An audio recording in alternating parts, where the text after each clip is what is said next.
Guys, welcome back to another tutorial. For this one, I'm going to be teaching you Python for scripting and automation.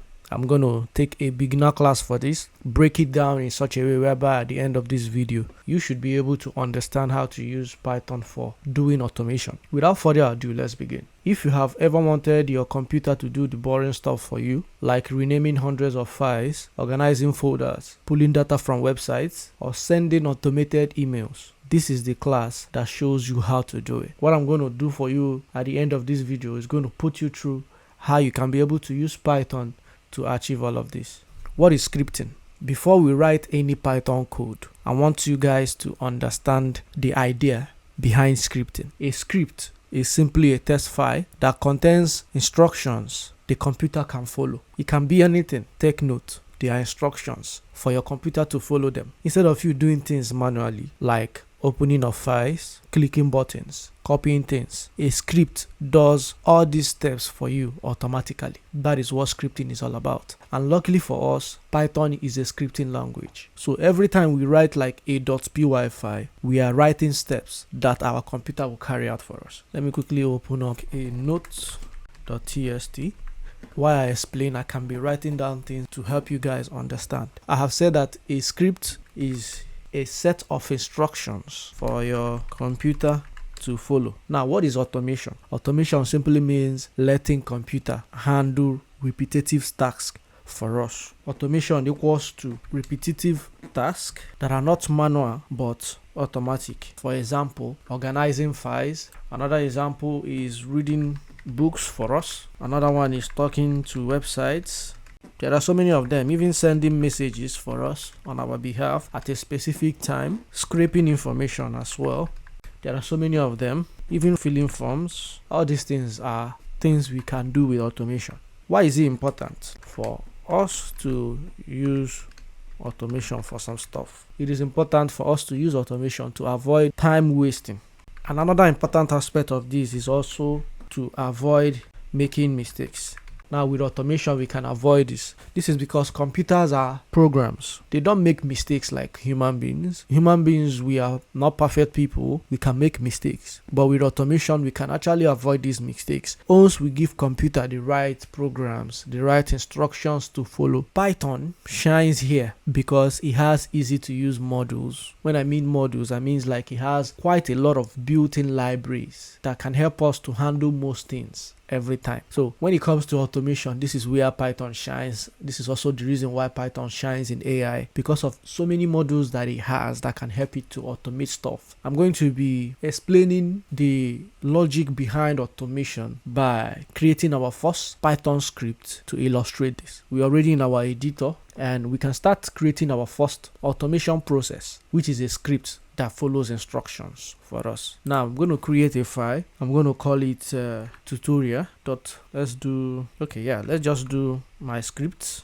So we can use this to illustrate so many things about what we are trying to capture here. My scripts.py. The first process of our first automation script is by creating a Python script that will help us to automate a very simple job. What is the simple job? We are going to create a script for listing all files in a folder or a directory, right? Like I said, Python makes it easier for us with so many built-in modules, and one of the built-in modules that we are going to use here is OS. OS simply means import our operating system. For me, I'm using a Mac. Once it does that, I will create my folder path, and for this I will add my folder. Here you have to specify your folder. So my own folder is users/Mac. I'm going to the developer folder. I want it to list all files for me inside this particular folder. Create my files. Let's return this. I'm going to return files equals to os.list directory. I will attach my folder path inside of it. When I attach that, I can go ahead and do print folders. Or let me use files in folder path. I'm going to use a for loop to return this return file. Run this script. Like I said, this one is for importing our operating system. It will give Python access to our computer's file system. Then the next thing is the folder path that I've specified here, and the next one is the files that I've attached where I'm using os.list directory. So what this does is just to get a list of all files in the directory. Let's do add get a list of all files in the specified folder, and the for loop is just to help us to print them out one by one. If I open up my terminal, let me clear, and I do python my scripts.py, let's run. That's all I have to do to run it. Let me bring this up for you guys and also zoom this. So you see that it is showing me all the folders in this user/Mac developer. These are all the files that I have inside this particular folder.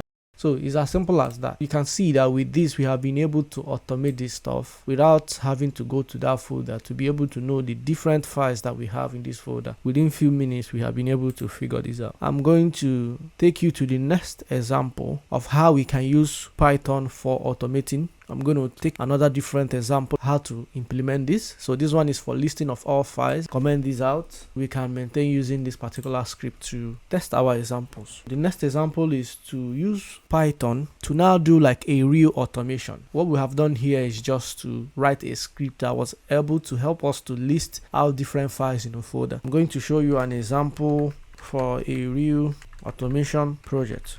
We are going to do renaming files in a folder automatically. We are going to see how we can use Python to do this. This can help you in a situation whereby you want to implement a strategy that helps you rename bunch of files at once. For example, let's assume you have 100,000 images and you want to rename them. Let's say all these images are images of different cats, and you want each of these cats to be numbered by cat 1, cat 2, cat 3, cat 4, cat 5. And instead of trying to do this by manually changing each of these cats' name, you figure out, oh, I have Python knowledge. I can actually write a Python script where I will specify the folder and put in the name that I want this particular files to be renamed to, and automatically within few seconds Python can help us to implement this. Import OS. You have to specify your folder path again, but this time around I'm going to just specify only the developer folder here like we did here before. Now inside this folder I have some pictures and I want those pictures to be renamed. I'm going to be showing you guys that I have these pictures inside the photos folder. I want to create an automation process that will help me to rename each of these pictures. So what we're going to do is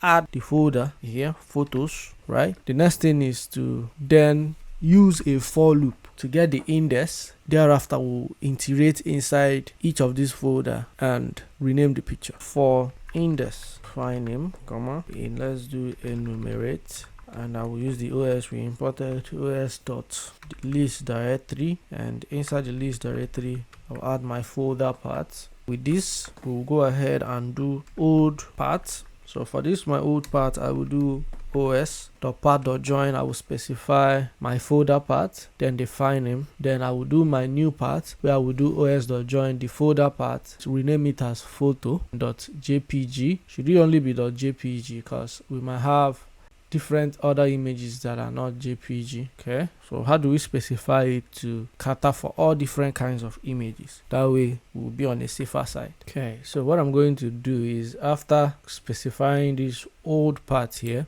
we have to do a different logic before we come to the new part so that we can cater for all other images that are not .jpeg, because if you look inside our folder we have .png and .jpeg as well. Here I will do, let me add like a comment.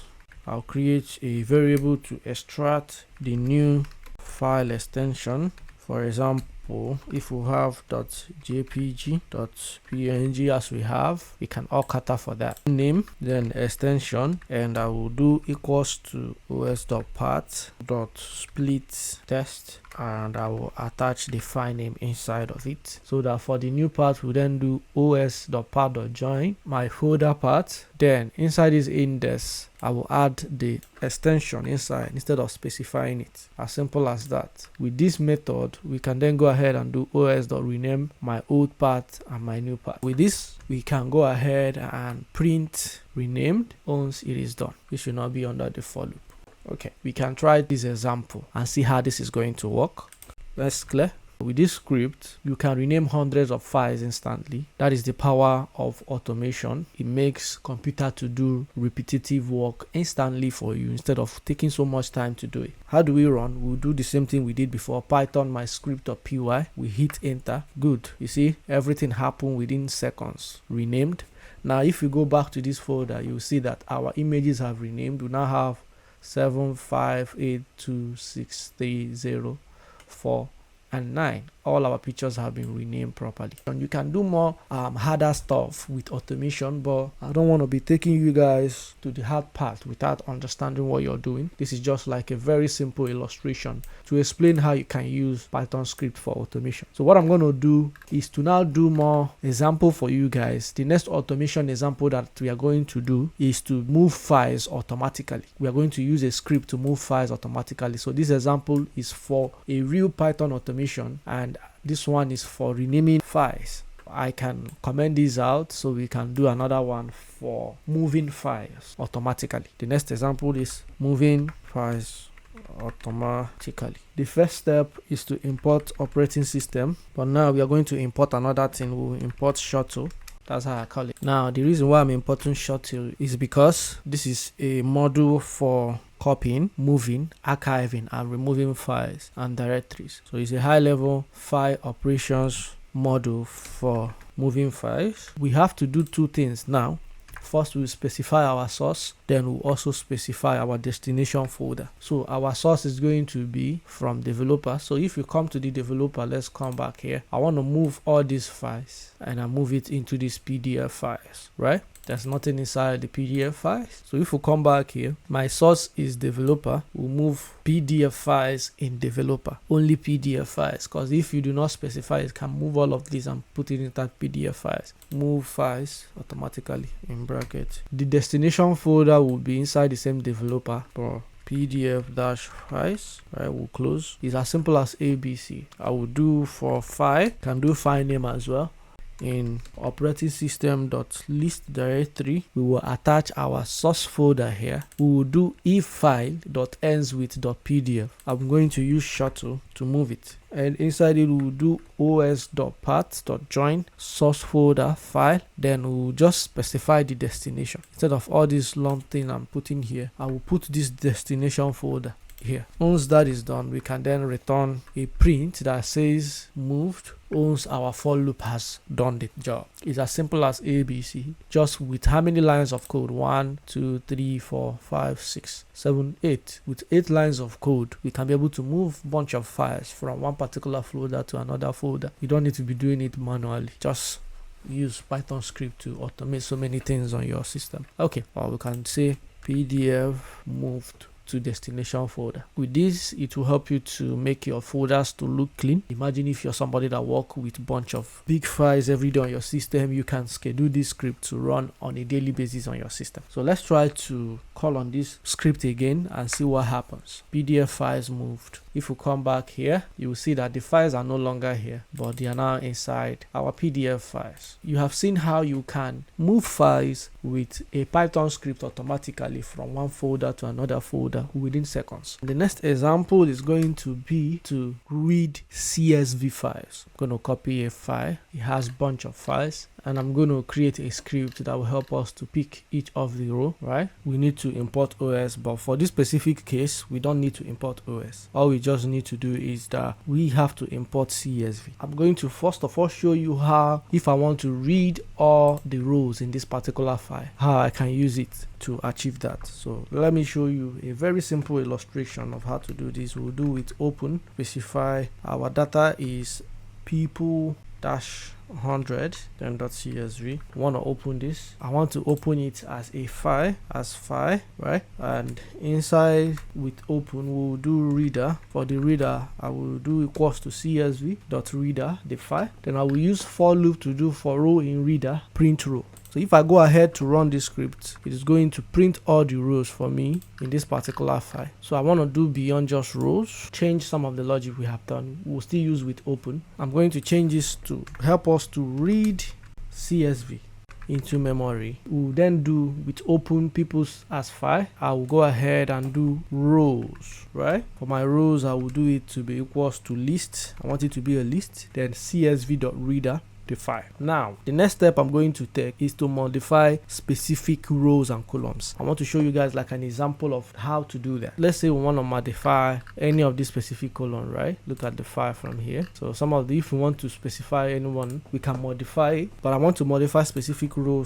/ column, and I'm going to show you how you can do that with a script. First thing I'm going to do is to use rows, and I want to modify the second row, rows, and I will specify the number 2. In this list 2, I want to modify the first index, right, inside the row 2 or index 2. Specify the index 2 here. I'm going to specify the index 0, and I want to update it with new name. So this one is for index 2. Now let's do for index 3. For index 3, change it to be Joshi Vibe. Now the next step I'm going to do is to then go ahead and save the updates back to CSV. So how do we do that? We'll use with open. I'm not going to be creating a new file, so I just want it to still maintain the same name, people-100.csv, right? Now we are going to attach this right because we want to write on this file. First, I will create a variable writer equals to csv.writer file. Then I will do the writer.write rows where I will attach the rows. Once I do that, we can do like a print to show us if this was successful. So let me quickly clear this out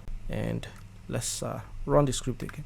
Updated. So let's say we open this file again. Let's open it up again. So you can see this particular one has been updated to Joshi Vibe, and for the second row we updated the first column, which is the index, to name. So what I can do is to update this thing back to maybe like 1 if you want, so that it can be like a number, just to maintain the same number we have. Update it back to 2. Let's run this thing again. Okay, run the script again. Our file is updated, so you can see it has changed back to 2, but the name we have updated here now is Joshi Vibe. Okay, so let me come back here and now show you also how to show specific rows with open again as file, but this time around, instead of, yeah, let's try this pattern, and I want to comment this one out. If I run this, let's see, print the third column, first name of each. Okay, so what I'm doing at this moment is print the first name of each row. So this is like 100 rows here. So what if I wanted to print like a particular index? If I want to print a particular index, I can then go ahead and do rows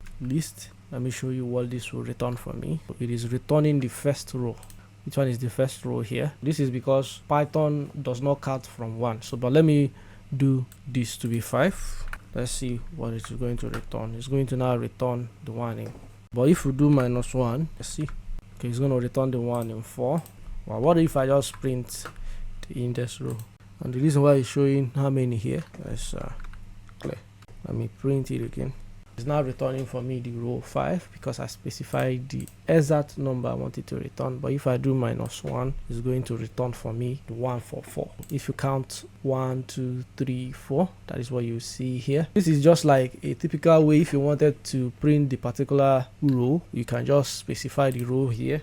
Let's say I want to print 1. I don't need to specify all of this here. Okay, I did not want this particular one to take long, but I just wanted to show you what you can do, how you can read CSV files automatically. This is all jobs of scripting automation in play, and I just showed you if you wanted to do some data analytics, this is where you start manipulating data. If you want to train data, you can be able to do some of the things I'm doing here. Before you know it, you are able to achieve the type of result you want to achieve. I'm going to comment these out, and I'm going to try to show you guys 1 more or 2 more examples.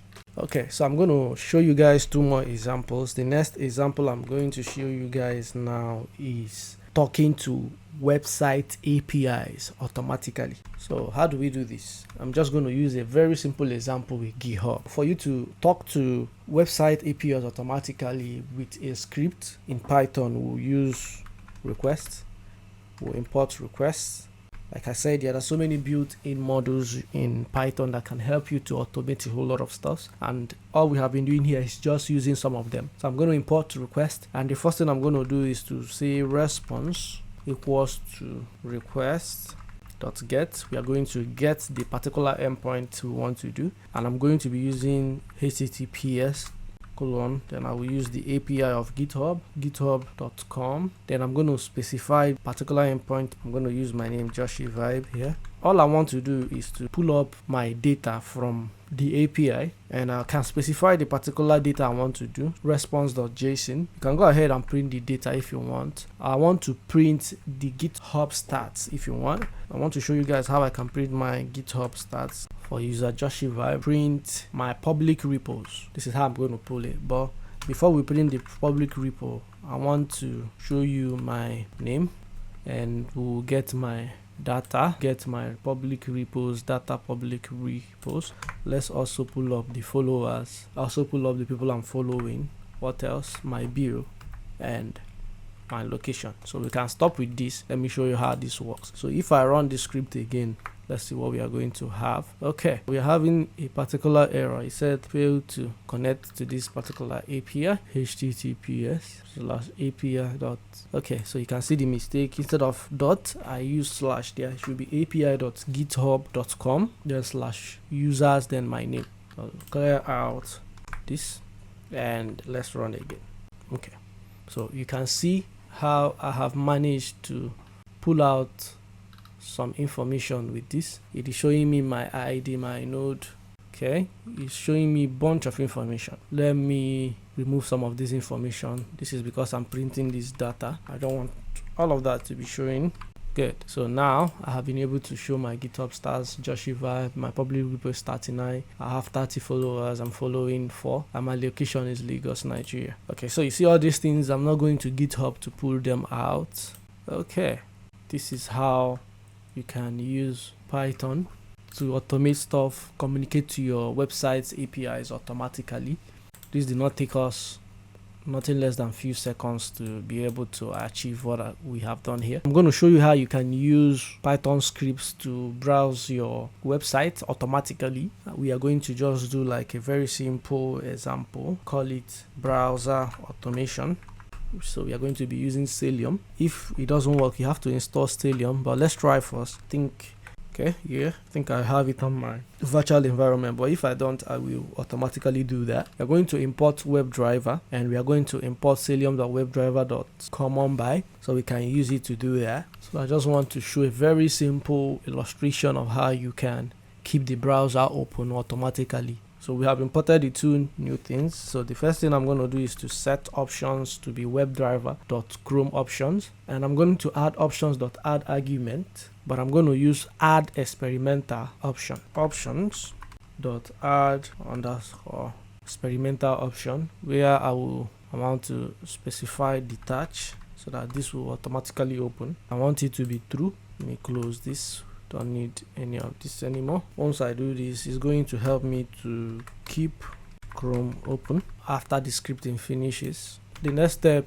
is to then use driver. Going to use driver where I will call on the WebDriver.Chrome, and inside it will have options equals to options. Then we are going to call on the particular website we want to go to, and the website I want to go to is google.com. I want to do a search, so for my search I will do driver.findElement by .name, then we'll have q, and we'll then use search.send keys. You can search for Joshi Vibe tutorials, Google. Let's see if it will see our YouTube.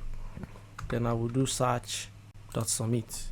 Now this will help us to run a script that is going to call on Chrome automatically for me, open it, then it will search this for me and it will pull up information. You can try it and see if it is going to work. If it works, then that means we have, okay, so no module name Cilium. So this means I have to do pip install Cilium, as this one is not an inbuilt module. I'm using an external module.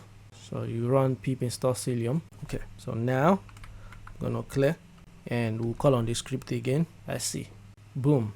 You can see Now it is showing me Chrome is being controlled by automated test software, so we can just answer some of all these questions because Chrome have noticed that something is going on that is not normal. So let me refresh this thing. It's not even allowing me have detected unusual activity. Okay, I'm going to close this one. I don't want to carry you guys to like a long process of what goes on, because if I carry you guys to the long process of this, you might not be able to have like a short video, and my goal is to have a short video. I think we might have to stop here for today. If you guys want us to expand on this and you want me to expand on how you can create script that can automate this, there are ways that I can actually achieve this. There are some other options that I have to specify. There are some things I have to specify to maneuver Chrome from detecting that it is a bot that is coming to it to search for Joshi Vibe tutorials. I can put you guys through those process, but I'm going to stop here because the goal of this video was to explain automation, how you can achieve it with Python, and I think I have done justice to that. And if you guys want me to expand on this tutorial, if I see meaningful comments, then we will continue from where we have stopped here. Until we meet again, it is bye bye for now from me. I remain your humble servant, Joshi Vibe. Thank you for watching my video. If this video was helpful, please drop your comments in the comment section.